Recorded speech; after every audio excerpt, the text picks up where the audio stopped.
Good afternoon. My name is Dr. Siddhartha Reddy. I am consultant critical care medicine at Apollo Hospital, Jubilees. Today, I will talk about ultrasound, lung ultrasound, and how to use ultrasonography in evaluating the effusions, pneumothorax, and ARDS. Goal of this talk is to identify the weakness of conventional radiology of the chest in ICU patient, recognize the value of ultrasound in overcoming some of these concerns, and evaluate the use of ultrasonography in pleural effusion, pneumothorax, alveolar interstitial diseases, and ARDS. In normal day-to-day practice, generally we will use chest X-ray to identify the lung pathology in ICU patients, but we know that there are some limitations regarding the chest radiography.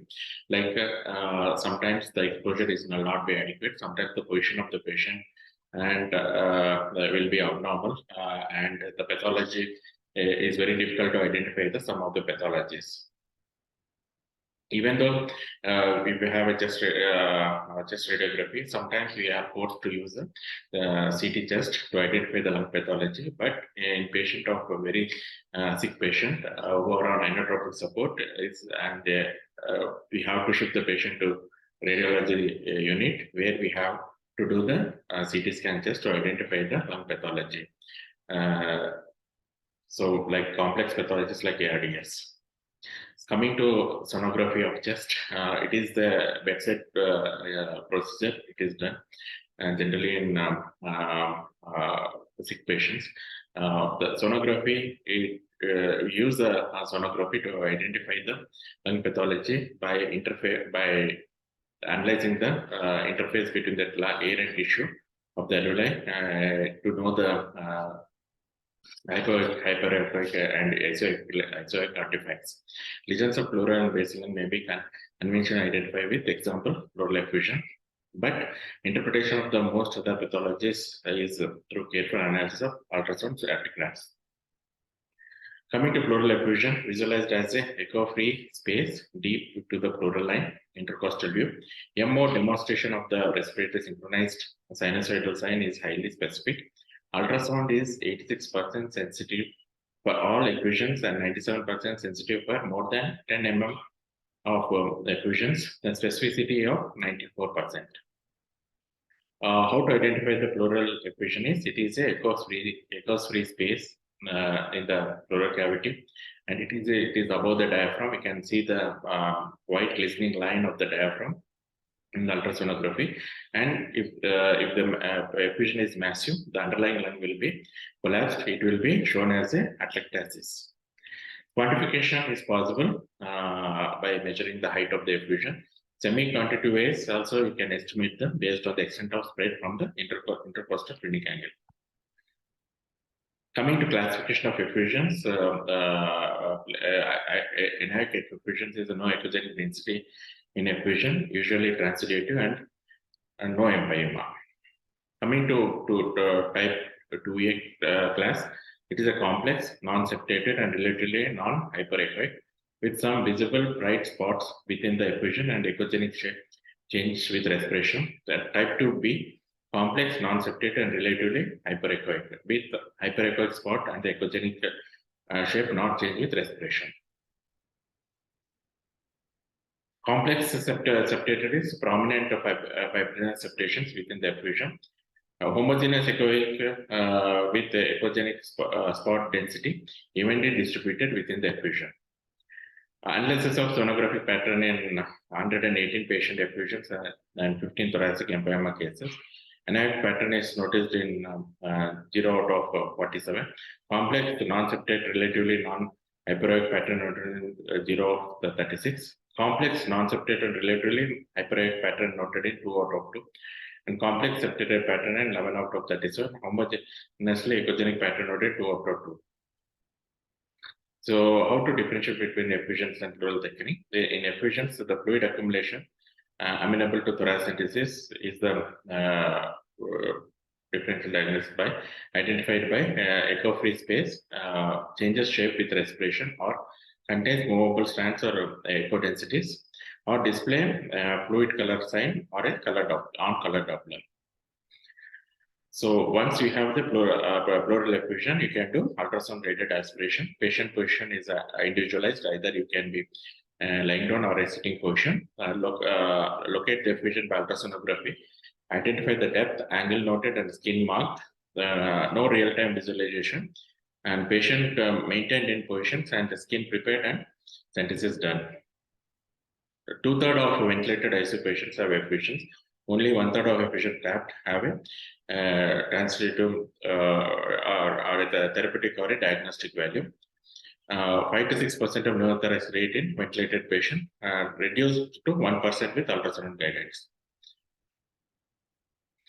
Coming to artifacts and identification of the pneumothorax, we will use the high-hedge micro convex probe to our node with no Doppler. Longitudinal scan will take and look for the bat wing sign identified with body and the wing in hypoechoic areas. Identify the pleural lines. Look for A lines. Here you can see the white glistening line with equidistances. These are nothing but the A lines. If you put it we change it to M mode, you can see the seashore pattern like things with the lung curtain wing lung sign.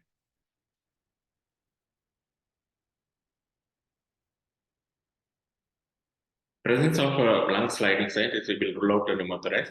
Loss of lung sliding sign is 100% sensitive, but not specific. Coming to B line and comet line. B line comet line artifact originate from the pleural line, extend to the full distance. We have multiple lines, lung record as lung rockets. It will rule out pneumothorax, usually seen a pathological lines. Coming to Z lines, it looks similar to the B lines, but the distance between the lines are very narrow. And also, it will not extend to the full length of the ultrasonography view. It is the normal things. Coming to A line. A lines with pneumothorax, only A lines will be seen. 95% of sensitive and 62% specificity. But if combined with absent lung sliding sign, 95% sensitivity and 94% specificity. You can see here in pneumothorax is the bar-coded signs. Bar-coded signs we can see.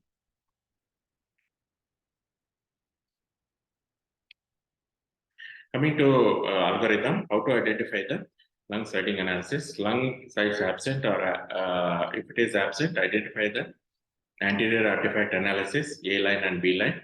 Lung side is present, pneumothorax can be discounted.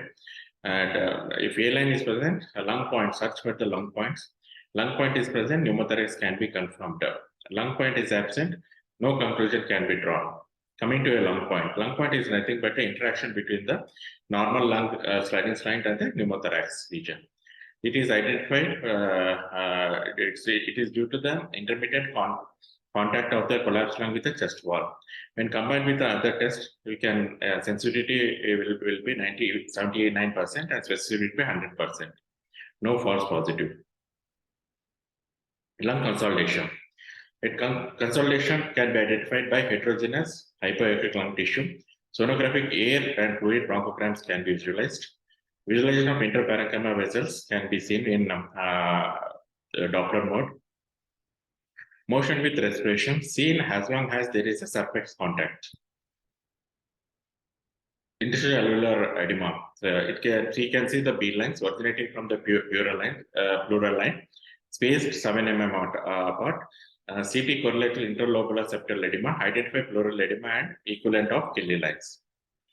This is the correlation between the extravascular lung volume versus pulmonary occlusion pressure. This is a correlation between the things you can see is fairly correlated. Coming to intercellular edema, B lines can spaced at 3 mm apart, correlate with the ground glass areas on the CT scan. You can see the ARDS. Coming to ARDS, it is heterogeneous findings of ARDS. You can see effusion specificity of ultrasonography is 92%, sensitivity of 93%. Consolidation sensitivity is 93, specificity is 100%. Alveolar interstitial edema, sensitivity is 98%, specificity of 88%. Evaluation and interpretation of lung ultrasonography is a difficult process. The novice ultrasonography, beware. So you must take help of the experts to identify the lung artifact, to identify the lung pathology. Thank you for your patient listening. Do you have any questions? Always welcome.